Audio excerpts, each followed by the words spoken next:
उन्होंने ऐसी परिकल्पना की कि इतना जो उन्होंने जो विषय चुना है, अपराध विमुक्त, नशा विमुक्त, अपराध मुक्त समाज, ये ऐसा विषय है जो अभी समय का डिमांड है।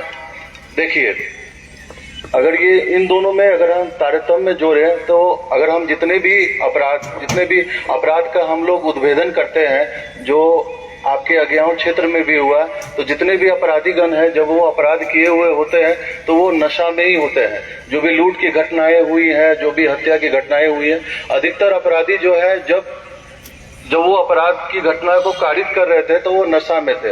जब व्यक्ति नशा में होता है तो उसके सोचने समझने की क्षमताएं हैं वो गौण हो जाते हैं, वो सोच समझ नहीं पाता है और अब उस नशा के प्रभाव में वो अपराध कर बैठता है।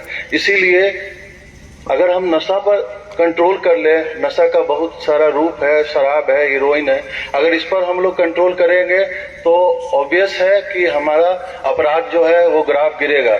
अभी कुछ स्टडी कंडक्ट किया गया था, उसके विषय में मैं आपका ध्यान आकृष्ट करना चाहूंगा कि ऐसा देखा गया है कि जब से बिहार में आपको नशा मुक्ति हुआ है, नशा मुक्ति का जो अभियान चला है, उसके बाद जो रोड एक्सीडेंट का केस होता है उसमें गिरावट आई है, हत्या का केस में गिरावट आई है, क्योंकि जो अपराधीगण है उनका तो है वो नशा में हो या ना हो करेंगे ही, लेकिन जो नॉर्मल सा व्यक्ति है वो भी नशा में कुछ ऐसा कर बैठता है, जैसे किसी को अपनी पत्नी से विवाद हो रखा है, उसने नशा का सेवन कर लिया है, फिर उसका वो सोचने समझने की जो क्षमता है वो खो बैठता है और कुछ ऐसे घटनाओं को वो कारित कर देता है जिसका उसे हमेशा के लिए पछतावा होता है। तो इसीलिए अगर हम नशा पर अगर कंट्रोल करेंगे तो इसका प्रभाव जो है हमारा क्राइम जो है उस पर पड़ेगा। अभी मैं बहुत सारे वक्ताओं को सुना तो उनके बातों से ही कुछ विषय है जिस पर मैं चर्चा करना चाहूंगा। जैसा स्टार्टिंग में ही प्रखंड प्रमुख अज्ञात उनके द्वारा बोला गया कि जो थाने के द्वारा जो है बाइक वगैरह को रोका जाता है, तो मेरा इस पर एक ऑब्जर्वेशन है कि मैं देखता हूं कि पीरो अनुमंडल में नहीं भी तो 20 से 30 लोग रोड एक्सीडेंट में इनकी मृत्यु हो रही है। तो मैक्सिमम लोग जो है वो नवयुवक हैं। मैं समझ सकता हूँ कि घर से बाहर निकले सब्जी लेने के लिए, वो अलग सी बात है, तो व्यक्ति होता है, मनुष्य गलती होती है, लेकिन अगर देखा जाए तो मैक्सिमम जो है आपको 18 से लेकर 25 वर्ष के ही लड़के हैं जिनकी मृत्यु हो रही है सड़क दुर्घटना से। तो यहाँ पर एक कल्चर, मैं पटना जिला से आया हुआ, तो भोजपुर जिला में हमारा कल्चर ही नहीं है हेलमेट पहनने का। तो अगर उसको 1000 का ही फाइन होता है तो उसके जीवन के लिए एक सीख होती है। हम लोग पटना से आए हुए हैं, अभी भी अगर जाएंगे तो सीट बेल्ट लगा के जाए, क्योंकि पटना में कोई सुनवाई नहीं होती है। तो ये कल्चर आना चाहिए। आप लोग जनप्रतिनिधि के होने के नाते, एक गार्जियन होने के नाते एक कल्चर को यहाँ डेवलप करवाइए कि हेलमेट का इस्तेमाल करें। हेलमेट अगर इस्तेमाल करने लगते हैं तो फिर उसके ऊपर फिर क्वालिटी पर भी फिर देखा जाता है कि ये क्वालिटी का ही हेलमेट कोलकाता हो, दिल्ली में, उसमें ये देखा जाता है। लेकिन ये जरूरी है कि हेलमेट का कल्चर को हम लोग स्टार्ट करें, क्योंकि बहुत सारे नवयुवक हैं उनका रोड एक्सीडेंट में, सड़क जो अच्छी बन गई है उससे गाड़ियों की स्पीड बढ़ गई है, उनसे जो सड़क दुर्घटनाएं हो रही हैं, तो इसको पॉजिटिव में लिया जाए। और हाँ, मैं जरूर अपने थाना प्रभारियों से मैं ये निवेदन करना चाहूंगा कि अगर जनप्रतिनिधि कोई बात रख रहे हैं, अगर उस तरह का है तो उसको आप अमल करें, उनको समझें। और कुछ एक और बिंदु था जिसमें जनप्रतिनिधियों के द्वारा बोला गया कि हमें उस तरह का रेस्पेक्ट जो है नहीं मिल पाता है। मेरा तो सर्विस बहुत कम समय का है, लेकिन मेरा जो सोच है कि जो जनप्रतिनिधि होते हैं वो जनता की आवाज होते हैं।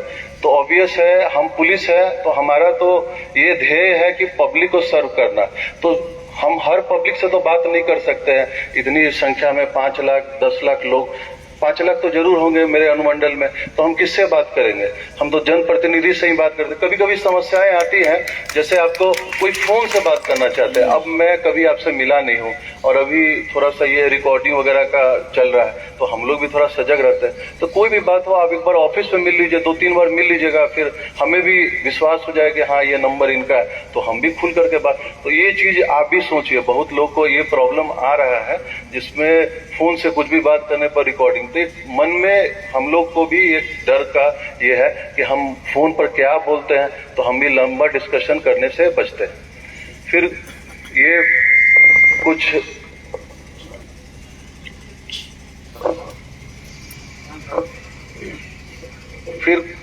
कुछ वक्ताओं का ये था कि हम लोग को बहुत अच्छा फीडबैक मिला कि कौन सा एरिया जो है, कहाँ पर नशा का मेन एरिया है।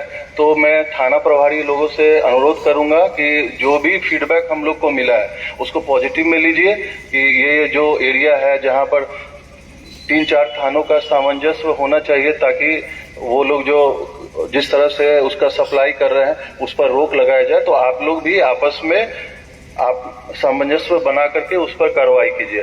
और जो भी इनका पॉजिटिव फीडबैक था कि रेस्पेक्ट ये है, तो उसमें आप लोग समझिए, दिमाग में अपने जहन में रख लीजिए कि ये हमारे लोग हैं, इनके लिए ही हम लोग हैं। अब जो पहले वाला ब्रिटिश काल का पुलिसिंग नहीं है कि जो पुलिस जो है जनता को सप्रेस करेगी।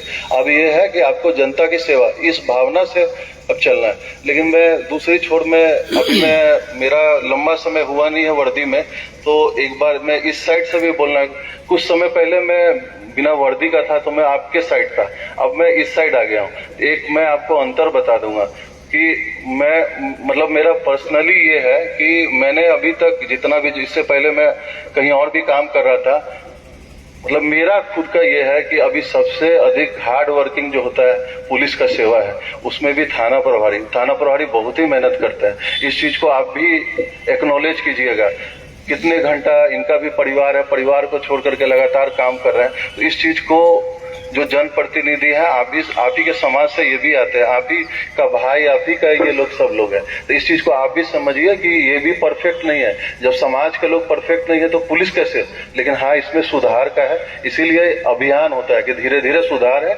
और आपको मैं विश्वास दिलाना चाहता हूँ कि बिहार सरकार हो, बिहार पुलिस मुख्यालय है, दिन ब दिन अपने में सुधार ला रही है, कुछ टेक्नोलॉजी का इस्तेमाल कर रहा है। हम लोग को ही खुद सॉफ्ट स्किल जो होता है कि किस तरह से बात करना, कोई महिलाएं हैं, कोई बच्चे आए तो उनको अच्छे से बैठा करके, और उसमें सुधार महसूस हो रहा है। जब मैं बच्चा था तो हम लोग थाने में जाने की हिम्मत नहीं करते थे, लेकिन अब ऐसा तो नहीं रहा। जो भी है, मेरा घर जो था वो कंकरबाग थाने के जस्ट बगल में था, हमें कभी हिम्मत नहीं हो पाया कि उसके मेन गेट तक, उस गली में ही नहीं हम लोग जाते थे। तो समय कितना बदला है। अभी तो कोई भी व्यक्ति है, कोई भी पुरुष है, वो अपना बात थाना में रखता है। अब ऐसा तो नहीं है कि कोई FIR हो सकता है, कभी प्रॉब्लम आता है, 2-3 बार कोई जनप्रतिनिधि बोला, 2-3 बार SP साहब को बोला, मुझे बोला, तो FIR रजिस्टर हो ही जाता है। लेकिन समय में चेंजेस आ रहा है और हम लोग भी उस चेंज का ही पार्ट है।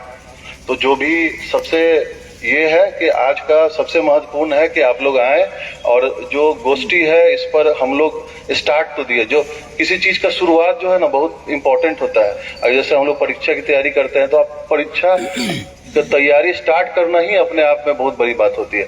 इसी तरह इस संगोष्ठी का आगाज हुआ है इस लसारी के वीर भूमि में, ये वीर कुंवर की वीर भूमि है, तो इस जगह से स्टार्ट हुआ है, यही बहुत बड़ी बात है। आपको कम से कम यहाँ संवाद तो हो रहा है कि आपको ये शिकवा शिकायत है, पुलिस को भी कुछ है आपके। तो जो भी हमारे थाना प्रभारी महोदय थे उन्होंने कुछ बात रखा, लेकिन उनको भी मैं कुछ बात बताना चाहूंगा कि ये पब्लिक प्लेटफॉर्म है, इसमें किसी व्यक्ति का नाम नहीं लेना चाहिए। पुलिस FIR करती है, आप किसी को न्यायालय में प्रस्तुत करते हैं, लेकिन वो तभी अपराधी माना जाता है, जो मेरी समझ है, जब तक न्यायालय उसको सजा न। तो कोई भी व्यक्ति अपराधी है या नहीं है वो न्यायालय डिसाइड करता है, पुलिस नहीं। पुलिस में FIR होता है, हम अनुसंधान करके कोर्ट को दे देते हैं, कोर्ट अगर सजा दे दे तभी वो अपराधी माना जाएगा। इन सब बातों के साथ मैं अपना वाणी विराम देना चाहता हूँ। धन्यवाद।